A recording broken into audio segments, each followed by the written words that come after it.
and the 2.5%, I think it is okay. But I want to add on the WAQF, on the other hand, it is a voluntary act of charity that comes under general terms of sadaqah and the infaq. Linguistically, WAQF means stand still, hold still, not to let go. However, technically, it may be defined as holding of a mal, that is an asset, and preventing its consumption for the purpose of repeatedly extracting its upstruct for the benefit and objective of representing righteousness and philanthropy for as long as the principle is preserved either by its own nature as a land or from agreement and arrangement and condition prescribed by WAQF founder, as said by Professor Muzakaf and also Professor Logara. Today, according to the researchers, there are two different types of poverty: the absolute poverty and relative poverty. Absolute poverty here refers to the situation in which a person lacks those things that help to sustain human life, e.g. food, shelter and clothing. While the relative poverty refers to the situation in which a person lacks the necessary resources to enable him or her to participate in the normal and desirable pattern of life which a given society will have to consider. The poverty situation in Nigeria has remained on a higher side, despite various poverty reduction programs by the federal government and some partners as well as state governments. Successive administrations have done a lot, and the present administration is also doing a lot. But what appears is like people are still at the same standpoint. The word poverty entails more than lack of income and productive resources to ensure sustainable livelihood. Therefore, some of the things we see are manifested in what we see today: hunger, malnutrition, especially in the rural areas, limited access to education, social discrimination, social exclusion, lack of participation in many things, including today, if you look at our voting, you may have 1 million people registered, but when it comes to voting in a particular state, only about 300,000 or 200,000 will come out to vote.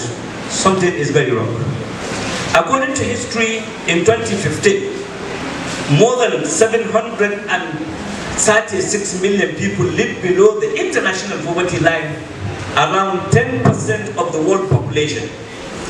They were living in extreme poverty, struggling to fulfill the most basic needs, such as health, education, access to clean water, sanitation, and power supply.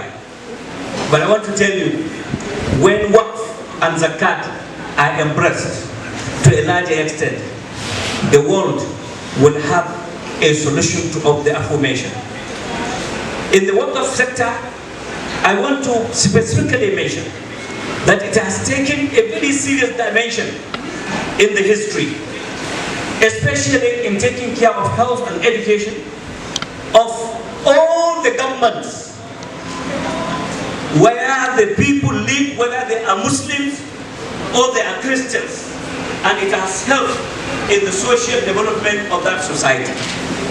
Technically, WAQF is a trust or an achievement that is removed from the private property and dedicated permanently to the use of the public or one's family. The material mode of WAQF could be kept in perpetuity and for the specific purpose of such health, education, or anything needed for the useful of the community. It can neither be sold up except for istibdal, replacement, nor can it be gifted away or hired. However, its usefulness, it is useful if it is used for the purpose of the development of community. WAQF, together with Zakat and other Islamic financial institutions, that if reviewed and implemented correctly, can no doubt be a major role of reducing the burden of government in providing health, education, and other socio-economic development in the society. What could be classified as charitable WAQF, family WAQF, mixed WAQF, specific WAQF. I may not take time to explain this because of the time. However, I would like to zero down by specifically saying Zakat provides a permanent mechanism from within the economy to continuously transfer income from the rich to the poor, so that whatever is the number of poor people in the society, or whatever are the causes of poverty, there is always a continuous flow of transfer to take care of the welfare of the poor, as said by Yusuf al-Qaradawi and Dogarawa. Also, the cash disbursement has the ability to increase consumption, since the marginal prosperity to consume of zakat payer is lower than the zakat recipient, so that increasingly the purchasing power parity of the poor and the rich can be augmented. Mr. Chairman, distinguished brothers and sisters, the distribution concept is also established in the Quran and the Sunnah of Prophet Muhammad sallallahu alaihi wasallam, and this system recognized, unlike any other form of concentration of wealth, Islam fights that through zakat and waqf. Furthermore, what is given to the poor is essentially and basically determined with the aim of enriching them and removing them completely from the poverty level to such factory level in which they produce sufficient income to take charge of their needs. There is consensus of Islamic scholars that the higher priority in zakat disbursement is for eradication of poverty. The chairman of AL-HABIBIYYAH, the executive director, has said it in his welcome remarks. And if you go to Indonesia, there's what they call Baitul Mal wa Tamwil. If you go to Malaysia, they have brought different kind of strategy whereby Mustahik graduate to Muzaki. And during the 2000 financial shaking of the world, the wealth created by such zakat, in fact, and waqf is the one that held Indonesia and Malaysia not to have had problem in their economy as other countries have had. The significance of zakat in historical Muslim societies of the past is evident from information available on the size of institutions. In some countries, zakat reach 1/3 of more of the cultivable land and properties in that country. This large investment in the social sector, according to Ahmad, succeeded in transforming the society and empowering the poor segment of it. Education, offered almost only by WAQF in those days, enabled the poor to move up the economic ladder and to obtain higher level of economic political power.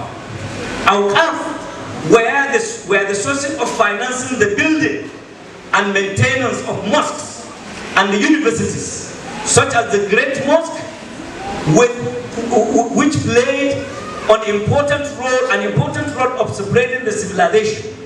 Historians confirm that more than 1/3 of agricultural land and almost half of the building in Algeria, Egypt, Morocco, Iraq, Palestine, Syria, and Turkey were properties of WAQF. Similarly, 3/4 of the whole arable land during Ottoman Empire are all proceeds of WAQF.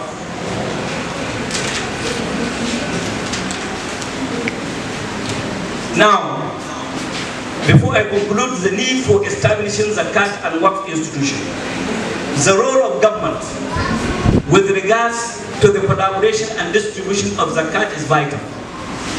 Now, AL-HABIBIYYAH is doing it and have done so well. Over 60 million collected and disbursed. Now, what is the role of the government? What is the role of our traditional institutions? Allah said, "Alladina immakkannahum fil ardi aqamus salah." Allah has said, anybody who has placed on the position of authority, one of the things that he should do, he must establish prayers. And he must make sure that zakat is collected and distributed from the poor to the rich.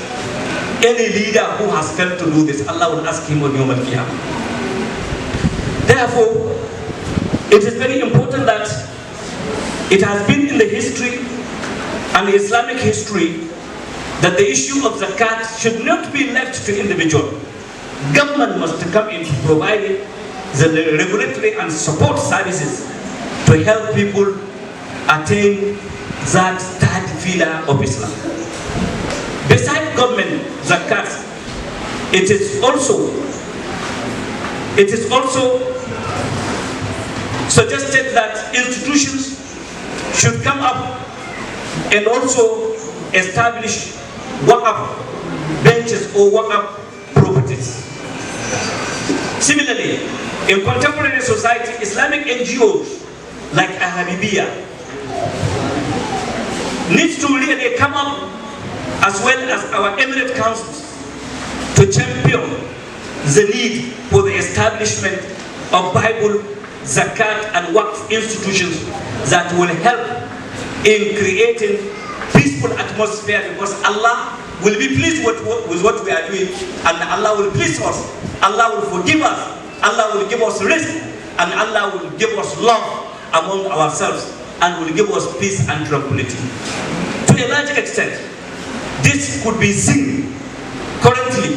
Saudi Arabia, Indonesia, Malaysia, Libya, Pakistan, Sudan, and even South Africa has attained a higher level in the practice of zakat and waqf, and this